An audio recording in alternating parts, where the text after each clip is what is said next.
Hi guys, நம்ம every bridal செக்ஷனுக்கு அப்புறம் நம்ம யூஸ் பண்ணுற மேக்கப் ப்ரஷ் எப்படி க்ளீன் பண்ணுறோமோ அதே மாதிரி நம்ம யூஸ் பண்ணுற பியூட்டி பிளெண்டர், பவுடர் ஸ்பாஞ்ச் எல்லாமே ப்ராப்பராக க்ளீன் பண்ணணும். க்ளீன் பண்ணாமல் நம்ம பிரைட்க்கு யூஸ் பண்ணக்கூடாது. அது எப்படி ப்ராப்பராக க்ளீன் பண்ணலான்றதை இந்த வீடியோவில் பார்ப்போம்.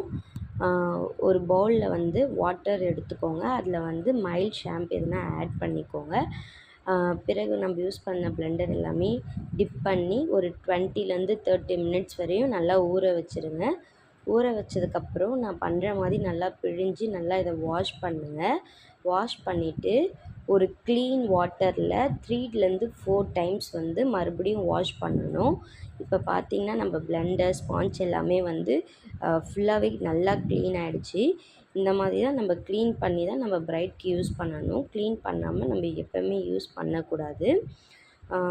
இதை 1 டே ஃபுல்லாக நல்லா ட்ரை பண்ண விட்டுடுங்க.